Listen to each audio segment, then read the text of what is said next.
Halo guys, kembali di channel Yanda Storyland. Di video kali ini saya akan menceritakan sebuah film menegangkan dan tentunya mengharukan berjudul Wake of Death yang dirilis pada tahun 2004. Dan gak usah lama-lama, yuk mari kita simak alur ceritanya.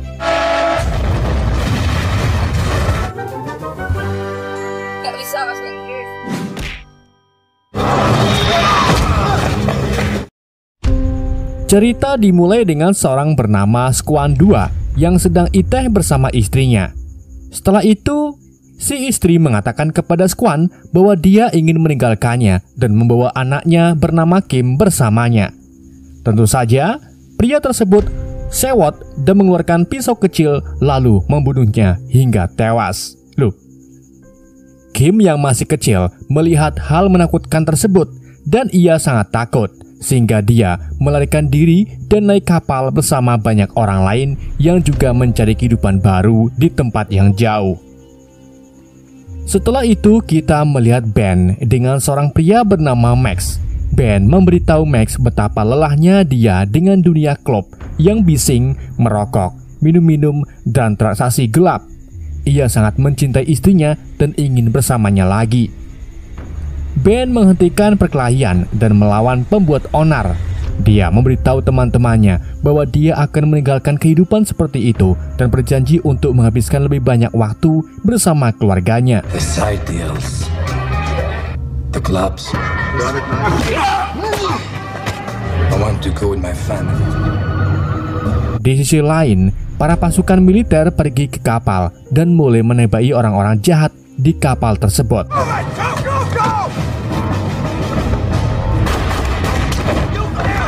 Mereka menemukan banyak orang yang benar-benar membutuhkan bantuan di tengah semua kekacauan.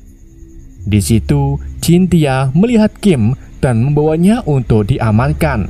Setelah itu, Cynthia mengajak Kim untuk pulang ke rumahnya. Are you okay? You're coming home with me. I'm Cynthia.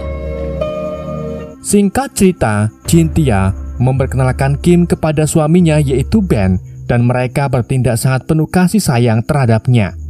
Setelah Cynthia pergi, Ben menawarkan es krim kepada Kim. Di malam harinya, Cynthia mencoba berbicara dengan Kim dan mencari tahu dari mana asalnya. Kim tidak mengatakan apa-apa, dan kemudian Cynthia mencium keningnya dengan lembut sebelum pergi. Tetapi ketika dia mematikan lampu, Kim mengucapkan kata-kata pertamanya dan minta untuk tidak mematikan lampu tersebut. Feel better now? Where are you from, Kim? I need the light. Now go and sleep. Keesokan harinya, Squan berbicara dengan seorang dan mengatakan dia bertekad untuk mendapatkan putrinya kembali meskipun dia harus pergi ke Amerika Serikat.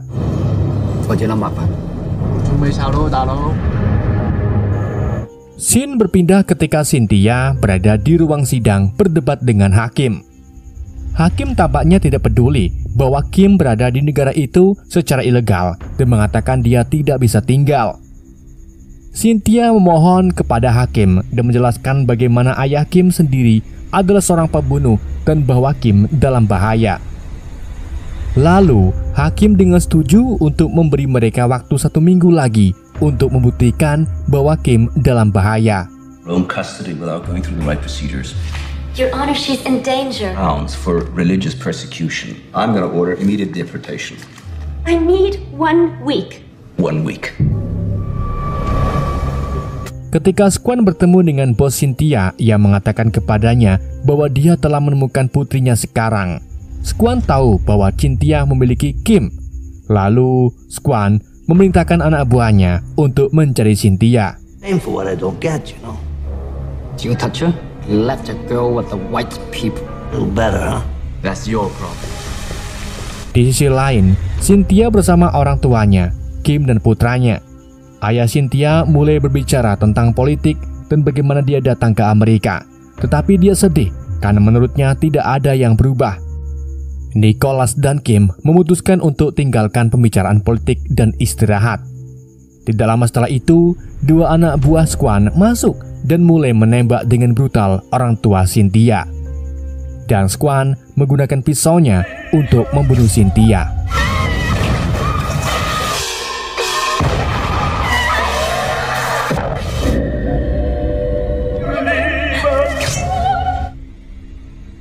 Kim dan Nicholas melarikan diri dari penembakan tersebut. Saat para penyerang pergi, Ben yang kebetulan berada di dekatnya melihat seorang pria yang tidak dikenal bertingkah mencurigakan. Ketika dia melihat orang-orang bersenjata, kemudian dengan cepat mengambil tindakan menggunakan kendaraannya untuk menghentikan mereka dan melindungi Kim serta Nicholas. Dia mengalahkan semua penyerang dengan sangat cepat.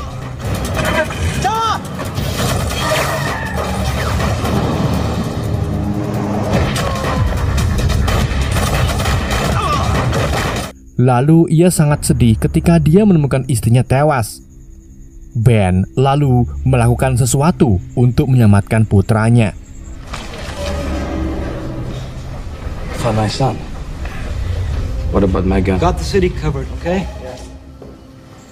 Sesampai di rumah, tiba-tiba Ben diserang oleh anak buah Squan.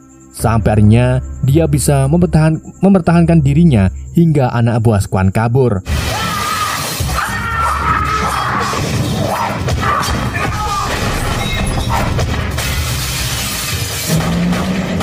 Setelah itu, Ben mendapatkan telepon dari Tony yang memberitahu bahwa Nicholas berada di rumahnya. Dia lalu pergi dengan cepat dan memeriksa putranya yang ternyata sedang tidur. Di saat itu juga, Ben membangunkan Kim dan menanyakan siapa yang membunuh istrinya. Dan Kim menjawab bahwa yang membunuhnya adalah Squan atau ayah kandungnya. Who killed my wife? Squan, Who's Sun Quan? Talk to me. my mother.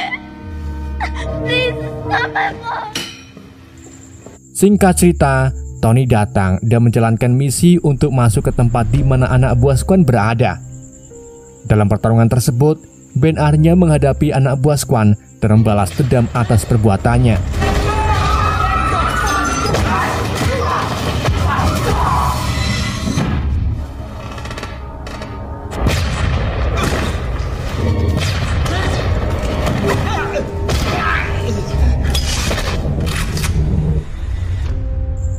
Scene kemudian berpindah ketika Hoggins bertemu Squan yang terlihat sangat kesal karena putrinya telah hilang. Squan mengancam Hoggins, tetapi Hoggins melawan dan mengatakan bahwa Squan yang menempatkan bisnis ilegal mereka terancam. At Mama Lee's restaurant didn't help. I mean, anyway, you threatening me? You will not change. When cremated, so they're gonna find the heroin. In life, is that. We got a big fucking problem. Pada saat yang sama, Ben sangat marah. Lalu ia bertemu dengan Tony dan mereka mendapatkan ide untuk menemukan Squan. Ben berpikir mereka harus berbicara dengan Hoggins karena dia mungkin tahu sesuatu tentang siapa Squan. Tiba-tiba seorang pengunjung datang dan mengisyaratkan bahwa mereka terlibat dalam sesuatu di distrik lampu merah, tetapi tidak mengatakannya secara langsung. Pengunjung tersebut pergi dan mengungkapkan bahwa Hoggins juga ada di sana yang membuatnya terlibat dalam apa yang terjadi.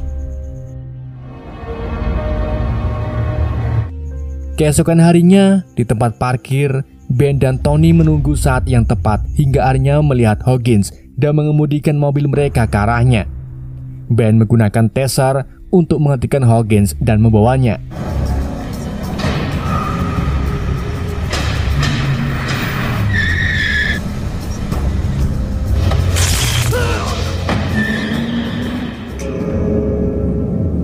Ben terus menanyakan jawaban tentang siapa yang membunuh Cynthia dan siapa itu Squan. Do with piece of shit like you in Marseille? Fuck is this? I mean, what the fuck do you want? I don't know who killed your wife. Who's Sun Quan? Saat mereka hendak mendapatkan informasi lebih lanjut, Ben mendapatkan telepon yang mengatakan bahwa beberapa imigran telah meninggal. Dia harus segera pergi. Teman-temannya terus menanyakan pertanyaan pada Hoggins karena mereka tahu dia terlibat, tetapi mereka masih tidak tahu di mana Squan berada. Mereka memutuskan untuk membunuh Hoggins ketika mereka mengetahui di mana Squan berada. We need you. Don't go in now. Get the hell out of this, motherfucker! Speak to me, boy.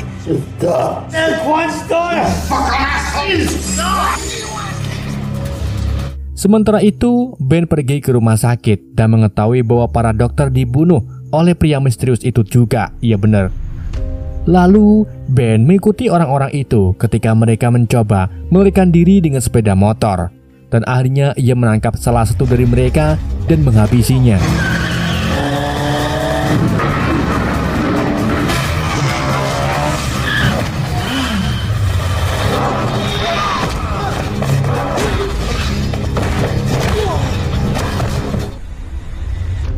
Saat Ben sedang mengemudi, dia teringat saat-saat bahagia bersama istri dan putranya. Tetapi bagian itu hancur saat dia melihat anak buah Squan membawa Kim dan Nicholas. Ben pun bertekad untuk menyelamatkan mereka. Ben kemudian menembak mereka dan terjadi perkelahian besar.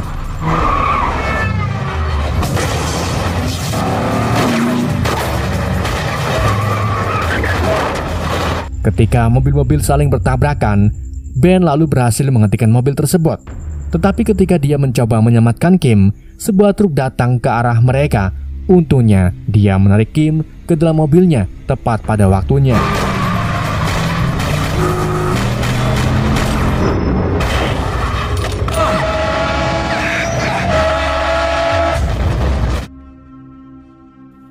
Di sisi lain, Squan mendapat telepon yang memberitahunya bahwa Kim melarikan diri. Tetapi mereka masih memiliki Nicholas. Dia menyuruh temannya untuk membawa anak itu ke tempat persembunyian mereka. Di dalam ruangan, saat Ben sedang sebat dan melihat ke arah kota, ia merasa sangat terbebani oleh semua hal yang telah hilang darinya. Kemudian teman Ben menawarkannya untuk pergi bersamanya. Tetapi Ben tidak yakin karena dia pernah terluka di masa lalu. Namun pada akhirnya, Ben setuju untuk membiarkan temannya ikut. Kim khawatir tentang Nicholas dan tidak bisa tidur. Tetapi Ben berjanji untuk membawa Nicholas kembali apapun yang terjadi. Tonight I'm going to get Nicola. You need me to come with you? My brother. Sebelum pergi, Ben memberikan jaketnya kepada Kim dan menyuruhnya untuk memanggil polisi jika dia tidak kembali dalam 20 menit. Ben dengan cepat mulai menembak dan menyingkirkan orang-orang jahat satu persatu.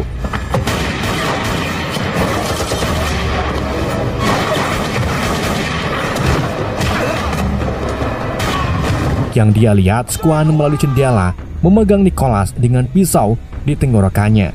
Ben tidak berhenti dan terus bergerak mendekatinya. Kemudian Tony diam-diam naik ke kapal, menyingkirkan dan menghabisi mereka satu persatu.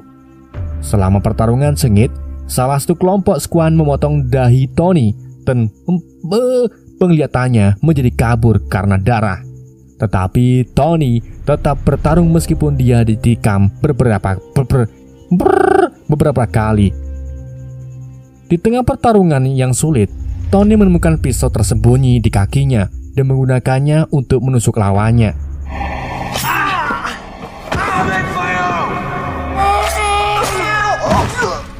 Kemudian, Ben akhirnya menghadapi Squan hingga mereka saling menembak dan keduanya pun terluka parah hingga meninggal. Nicola!